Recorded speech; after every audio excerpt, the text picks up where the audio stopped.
I want to them to be reacting to another Lemmino videos. This video is on the topic of artificial intelligence. Let's learn something about artificial intelligence in this video. Alright, let's watch together.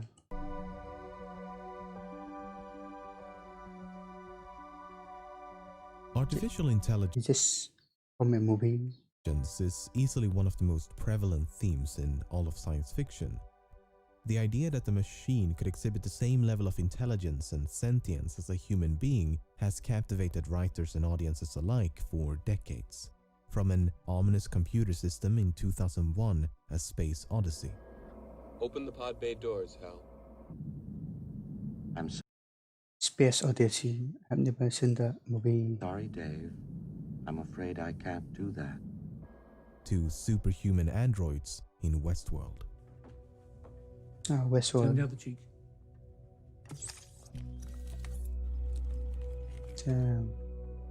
I've seen like 5 or 6 episodes of Westworld. It's a very good series. This captivating subgenre of science fiction has experienced a diverse range of depictions. But fiction has a habit of romanticizing certain aspects, such as the frequent inclusion of humanoid robots. Building a robot in pursuit of AI is a bit like constructing the chassis of a car before the internal combustion engine was even invented. But I guess anthropomorphism is just an easier solution than expecting audiences to get emotionally attached to a few lines of code. Unless you're Joaquin Phoenix, of course, but that dude can do anything. In recent years, a few outspoken intellectuals such as Elon Musk, Sam Harris, Stephen Hawking, Nick Bostrom to name a few, have voiced I think Stephen Hawking is already passed away. That's unfortunate. genuine concerns for the rise of artificial intelligence, as brilliant minds across the globe are competing to retrace the hundreds of millions of years of evolution that resulted in the human brain. And while many experts have no doubts about machines' ability to achieve human-level intelligence at some point in the future, just as many believe it to be an impossibility. And perhaps it is. Perhaps we are incomprehensibly complex in such a way that we cannot do what nature has done to us. Okay. Then again, if random mutations can lead to intelligence, how hard can it be? In fact, even though evolution had a hell of a head start, machines have already surpassed us in some limited domains. Take the two popular board games chess and Go. The best human chess and Go I have played CS, but I have never played Go. players in the world have been defeated by artificial intelligence. Just think about that. No human player will ever again become the best at either of these two games. No matter how hard you try, even if you dedicate your entire life to become the best player you could possibly be, it will never be enough. Luckily for us, there's a lot more to the human condition than chess and Go, but is it that dubious to think that more general talents and abilities could be rendered equally obsolete? Assuming it's possible, what happens when machines become more competent at performing any and all physical and mental labor? Yeah, that's pretty cool. If AI becomes more competent in every regard, then what purpose or function would be left for us to serve? Yeah. The music playing in the background of this video was entirely composed by a machine. Damn.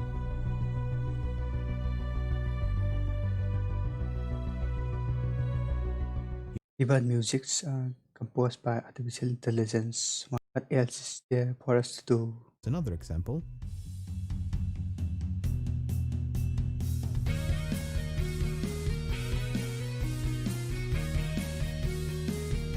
Damn. How about some acoustic guitar?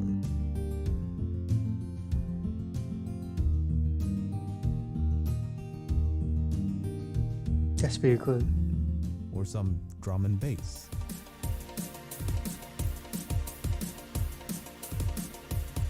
Is this a music app or something? It's quite impressive, but then take a listen to this.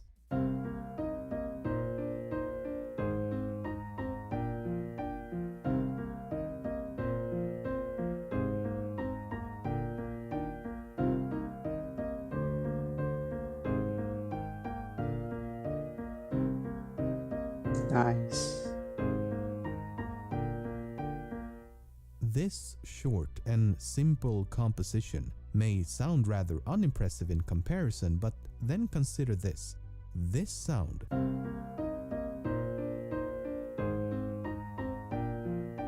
is not the sound of a piano. The sound itself, the waveform itself, was created by an AI in an effort to mimic the sound of a piano. Yeah. Machines have also begun tackling the human language by writing poems.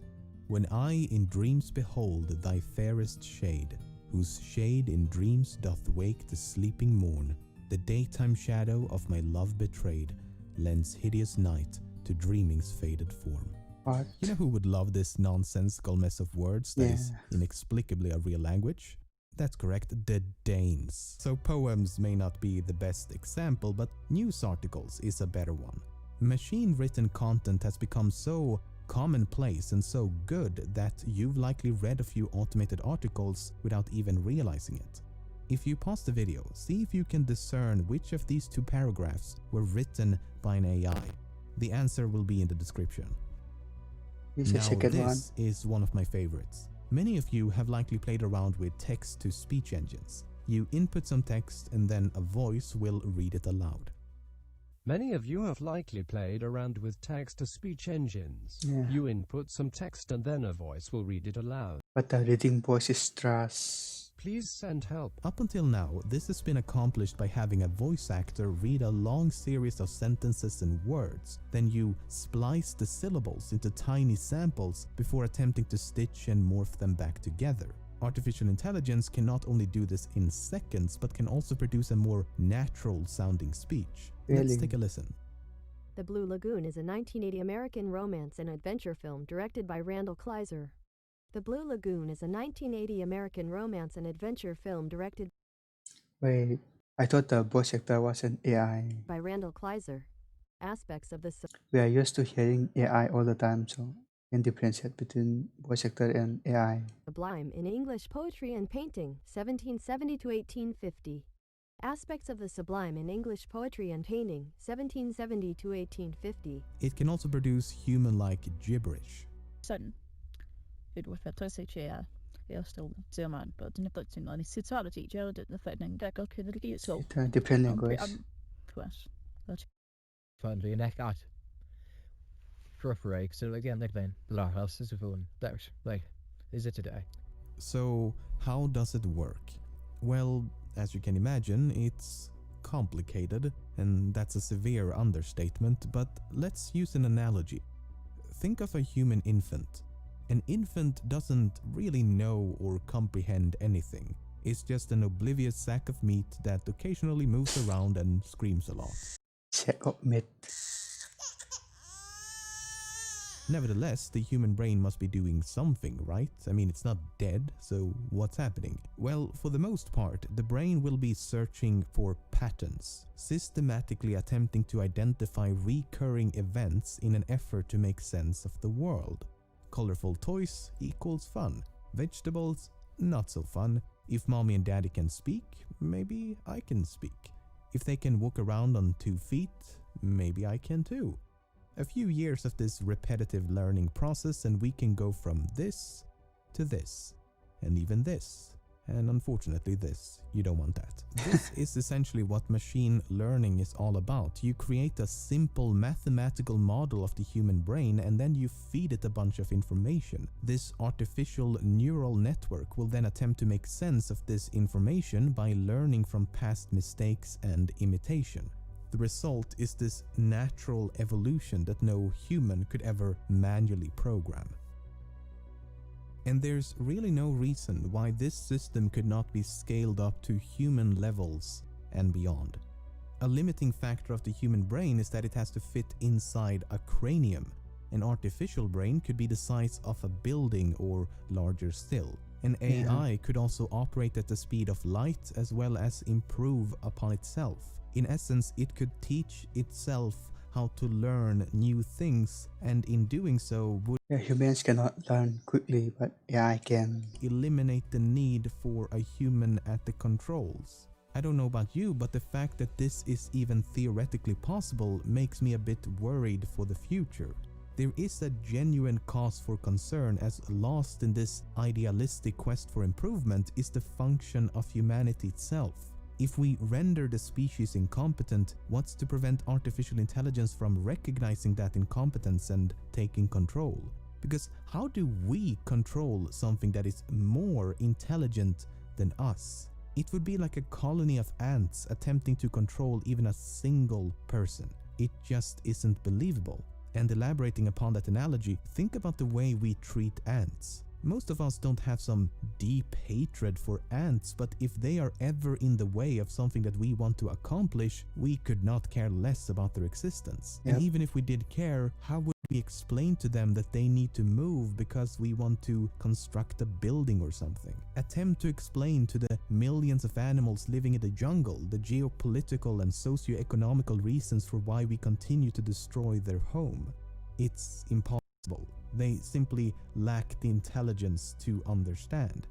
And that is what so many are concerned about, that we would lack the intelligence to keep up. So this concern for AI has nothing to do with malevolence. It's simply a fear of losing control. Then there's the issue of sentience and cognition, which are entirely different beasts altogether. But if we assume that super intelligence is possible, how long until that happens? It may be sooner than you think, as most estimations seem to land in between 3 to 6 decades. Damn. So within this century, Elon Musk has been working on the neural chip for decades. It will come into play in the next few years, I think. but I mean, it's just estimations, so who knows? No one can predict the future. We don't know, to be honest. I seriously hope they're wrong though, because it'd be so much more convenient if we could just leave this impending doom of humanity to our children and just reap the benefits in the meantime. I don't think I agree with that. We should be developing our technology right now so that we can see together. That's just my opinion. I've also made some Lemmino reactions in the past, so you can check it out up there. Okay, I'm gonna end the video there. Make sure to like, subscribe, and hit the notification so you won't miss any uploads. Bye.